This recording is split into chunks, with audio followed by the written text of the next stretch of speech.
Good evening friends. हम लोग भारत का महान्यायवादी जो आपको टारगेट भी दिया गया था, पर वो टारगेट अभी स्टॉप कर दिया गया है। सबका यूपीपीसीएस आरओ का है, ठीक है। तो अभी सिर्फ हम लोग बिहार स्पेशल कर रहे हैं। ये जो महान्यायवादी जो चैप्टर है, ये बस 1-2 पेज का है, इसलिए मैं इसको शेयर भी कर रही हूँ। बाकी जो पार्लियामेंट वगैरह जो है वो काफ़ी बहुत बड़ा चैप्टर है। तो जो छोटा छोटा चैप्टर होगा 1 पेज का रहता है ना लक्ष्मीकांत में, तो उसको शेयर करेंगे और उसके बाद उस पर हम लोग डिस्कशन कर लेंगे, रिवीजन कर लेंगे, ठीक है।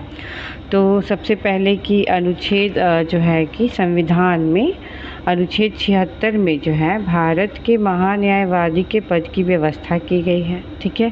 ये क्या है? देश का सर्वोच्च कानून अधिकारी होता है ये। इसकी नियुक्ति राष्ट्रपति के द्वारा होती है। सुप्रीम कोर्ट के किसी न्यायाधीश के रूप में जो है कि जो नियुक्ति होनी चाहिए, वैसे ही व्यक्ति को इसकी योग्यता के लिए मापक माना जाता है। समझ में आ गया?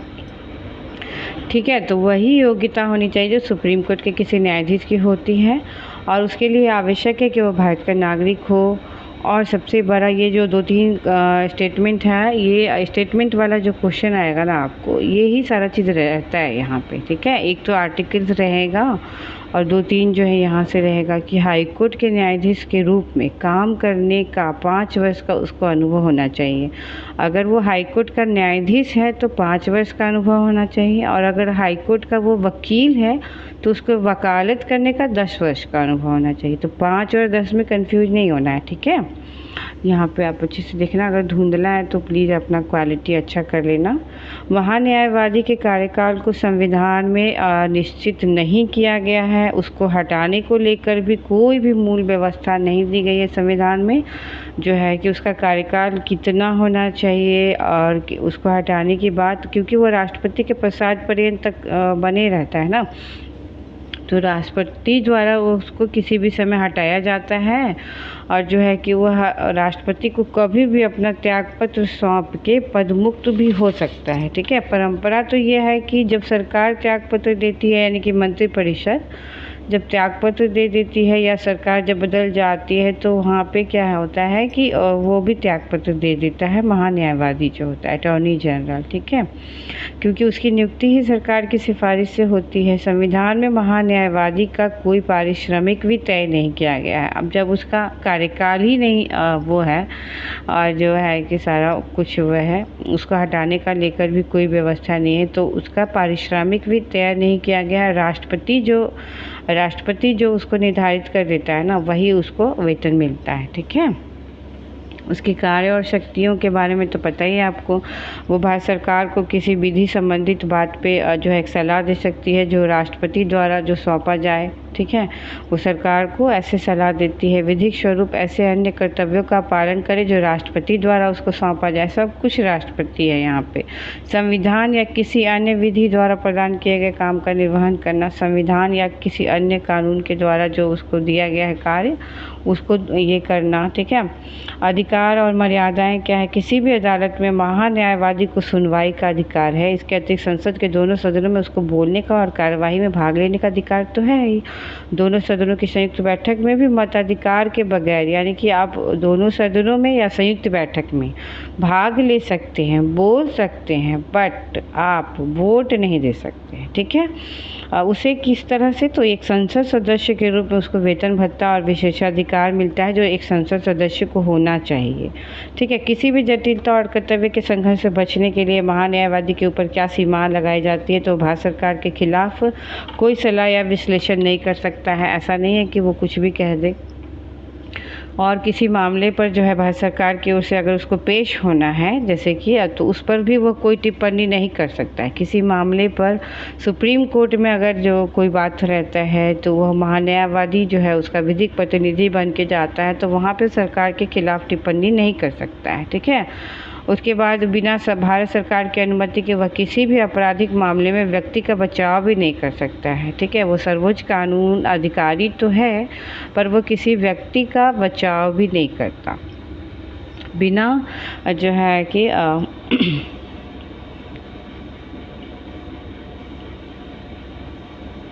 देखिए इसमें आएगा आपको, जिस पर टिप्पणी अगर वो नहीं कर सकता है, फिर बिना भारत सरकार की अनुमति के वो किसी आपराधिक मामले में व्यक्ति का बचाव नहीं कर सकता है, बिना भारत सरकार की अनुमति के वह किसी परिषद या कंपनी के निर्देशक का वह पद ग्रहण भी नहीं कर सकता है। भारत सरकार की अनुमति होगी तो ही, जब तक कि विधि या न्याय मंत्रालय या वैधानिक मामले विभाग के माध्यम से कोई प्रस्ताव या प्रेषित ना दिया जाए, वो किसी सार्वजनिक उपक्रम वैधानिक संगठन को अपनी सलाह भी नहीं देगा। मतलब भारत सरकार के किसी मंत्रालय या विभाग को, किसी सार्वजनिक उपक्रम को, किसी वैधानिक संगठन को वो सलाह नहीं देगा जब तक कि उसको ऐसा आदेश दिया ना जाए। ठीक है। हालांकि महान्यायवादी सरकार का पूर्णकालिक वकील नहीं है, वह एक सरकारी कर्मी की श्रेणी में भी नहीं आता है, इसलिए उसे निजी विधिक अभ्यास से रोका भी नहीं जा सकता। ठीक है। तो महान्यायवादी जो है ना वो एक मतलब वकील, साधारण वकील की तरह तो है नहीं, किसी सरकारी कर्मी की श्रेणी में भी वो नहीं आता है। वो तो राष्ट्रपति के पश्चात पर्यंत तक बना रहता है, ना ही उसका कार्यकाल फिक्स है, ना ही उसका वेतन फिक्स है, तो काहे का सरकारी अधिकारी। ठीक है। तो वो कहने का मतलब वो है कि निजी विधिक प्रयास यानी कि लीगल प्रैक्टिस से उसको रोका नहीं जाता है। ठीक है। भारत का महाधिवक्ता, ठीक है, महान्यायवादी के अतिरिक्त भारत सरकार के अन्य कानूनी अधिकारी होते हैं, वे भारत सरकार के महाधिवक्ता एवं अपर महाधिवक्ता होते हैं। वे महान्यायवादी को उसकी कार्य की जिम्मेवारी के लिए सहायता भी करते हैं और महान्यायवादी का पद संविधान निर्मित है। दूसरे शब्दों में अनुच्छेद 76 में महाधिवक्ता एवं अपर महाधिवक्ता का उल्लेख नहीं है। ठीक है। भारत का जो महाधिवक्ता है, ठीक है, आप देखना कि ठीक है बहुत ज़्यादा बोलते हैं आदत हो गया। भारत सरकार के महाधिवक्ता और अपर महाधिवक्ता वे महान्यायवादी को उसकी जिम्मेवारी में हेल्प करते हैं, बस उनका ये है। और जो है कि वो अनुच्छेद 76 में बट उनकी कोई चर्चा नहीं है क्योंकि वो महान्यायवादी का है। महान्यायवादी केंद्रीय कैबिनेट का सदस्य नहीं होता है। सरकारी स्तर पर विधिक मामलों को देखने के लिए केंद्रीय कैबिनेट में पृथक विधि मंत्री होता है। ठीक है। वो कैबिनेट का सदस्य नहीं होता है महान्यायवादी। सरकारी स्तर पे जो विधिक मामले होते हैं ना, तो केंद्रीय कैबिनेट में पृथक विधि मंत्री होता है। जवाहरलाल नेहरू के प्रधानमंत्रित्व काल के दौरान केंद्र सरकार द्वारा एक प्रस्ताव रखा गया जिसमें कहा गया कि महान्यायवादी के पद को विधि मंत्री में मिला दिया जाए और इसे अस्वीकार कर दिया गया था, मतलब स्वीकार नहीं किया गया था। इसमें कुछ अनुच्छेद है, देखो इसका। भारत का महान्यायवादी 88 में क्या है, महान्यायवादी के संसद के दोनों सदनों और इसकी समितियों से जुड़े अधिकार, यानी कि 88 में जो है ना वो दोनों सदनों में शामिल होने का अधिकार तो उसको है और संयुक्त अधिवेशन में भाग लेने का अधिकार भी है, बोलने का अधिकार भी है, बट वोट का अधिकार नहीं है। और यही बात 88 में कहा गया है। 105 में क्या है, महान्यायवादी को शक्तियाँ वैसे ही मिलेगी जैसे संसद सदस्य को मिलती है, वैसे ही विशेषाधिकार मिलेंगे और सारी चीज़ें मिलेगी। ठीक है। तो महान्यायवादी जो है सबसे पहले तो हम लोग पता है 76 का 1 में जो है उसकी चर्चा है। ठीक। राष्ट्रपति जो है सुप्रीम कोर्ट के न्यायाधीश की नियुक्ति होने के लिए जो योग्यता रखने वाले व्यक्ति होंगे उसको महान्यायवादी चुनेगा। ये 76 का 1 में है। 76 का 2 में क्या है, सरकार को विधि संबंधी ऐसे विषय या सलाह मतलब देगा या उसका कर्तव्य पालन ऐसा करेगा जो राष्ट्रपति उसको निर्देश देगा। ये 76 का 2 में है। ठीक है। संवैधानिक तत्व या अन्य कृत्यों का निर्वहन करे जो उसे प्रदान किया गया है। ये मतलब इसलिए बता रहे हैं घटना चक्र में यही सारा चीज़ आपको दिया गया है और इसके पढ़ने के बाद घटना चक्र जाने का आपको आवश्यकता नहीं पड़ेगा। जो एक्स्ट्रा था वो अनुच्छेद है, बस और कुछ नहीं है उसमें। 76 का 3 में क्या है, भारत के सभी राज्यों में न्यायालय में सुनवाई का इसको अधिकार होगा। भारत के जितने भी राज्य हैं उसके न्यायालय में सुनवाई का अधिकार इनको है। 76 का 4 में क्या है, राष्ट्रपति के पश्चात पर्यंत पद पे बने रहते हैं। वेतन राष्ट्रपति सरकार निर्धारित करती है, इसको हटाया नहीं जा सकता है। यूपीएससी 2023 का क्वेश्चन है ये। ठीक है। और सुप्रीम कोर्ट के अन्य न्यायाधीश की तरह ही इसको हटाया जा सकता है। सुप्रीम कोर्ट के जो अन्य न्यायाधीश होंगे ना उसी की तरह इसको हटाया जाता है। अब घटना चक्र कोई तो यहाँ पे नहीं ला सकते थे, इसलिए हम वहाँ पे जो दिया है महान्यायवादी और महाधिवक्ता नियंत्रक महालेखा परीक्षक, वो आपको यहाँ पे रिवीजन करा रहे हैं। 76 का 1, 76 का 2, 76 का 3 और 4। 1 में जो है योग्यता सुप्रीम कोर्ट का, ठीक है। 76 का 2 में ऐसा जो काम करेगा, ऐसे विषय पे सलाह देगा जो राष्ट्रपति निर्देश देगा। 76 का 3 में भारत के किसी भी राज्य में न्यायालय में जाके सुनवाई का अधिकार है। 76 का 4 में राष्ट्रपति के प्रसाद पर्यंत पे रहता है, उसको हटाया नहीं जा सकता। सुप्रीम कोर्ट के अन्य न्यायाधीश की तरह ही उसको हटाया जा सकता है, ठीक है।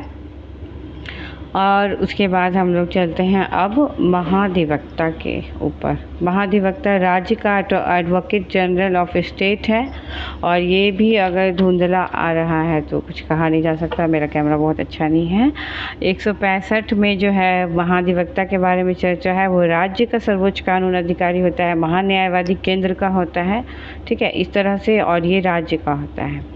महान्यायवादी का अनुपूरक होता है, इस तरह से ही है, और इसकी नियुक्ति राज्यपाल के द्वारा होती है। हाई कोर्ट का न्यायाधीश के रूप में बनने की जो योग्यता है ना, उसमें क्या था, सुप्रीम कोर्ट का था, इसमें हाई कोर्ट का योग्यता जो रखने वाले व्यक्ति हैं वही बनेंगे, और उसे 10 वर्ष तक जो है न्यायिक अधिकारी का या हाई कोर्ट में 10 वर्षों तक वकालत करने का अनुभव होना चाहिए।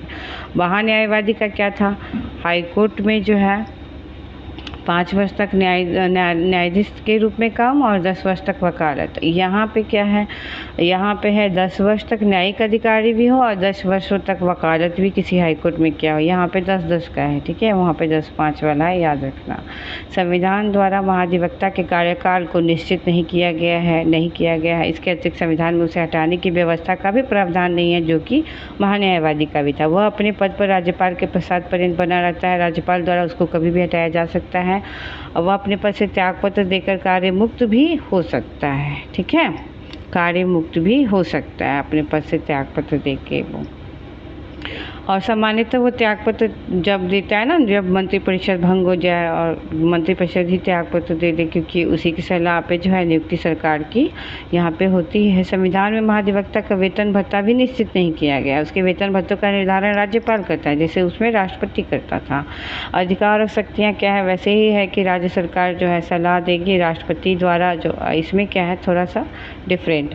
राज्य सरकार को विधि संबंधी ऐसे विषयों पर सलाह देगा जो राष्ट्रपति द्वारा सौंपा गया है। तो राज्य सरकार को सलाह राज्यपाल वाला नहीं, राज्य सरकार को सलाह तब देगा जब राष्ट्रपति द्वारा जो मतलब सौंपा गया है सब विषय पे सलाह देगा, ठीक है। विधिक स्वरूप से ऐसे अन्य कर्तव्यों का पालन करेगा जो राज्यपाल सौंपा है, मतलब कानूनी काम वैसा करेगा जो राज्यपाल दिया है, पर राज्य सरकार को सलाह वैसा देगा जो राष्ट्रपति दिया है, ठीक है।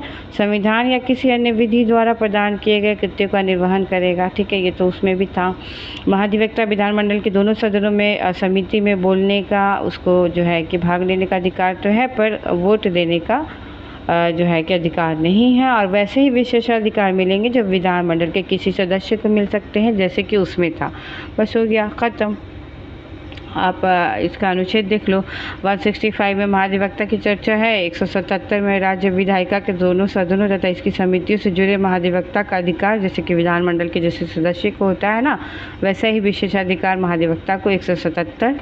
194 में महाधिवक्ता की शक्तियाँ, विशेषाधिकार, ये सारी चीज़ें हैं। तो महाधिवक्ता के बारे में घटना चक्र में आपको सिर्फ यही दिया है कि 165 का 1 में क्या है, राज्यपाल हाईकोर्ट के न्यायाधीश बनने के लिए जो योग्यता होनी चाहिए वही।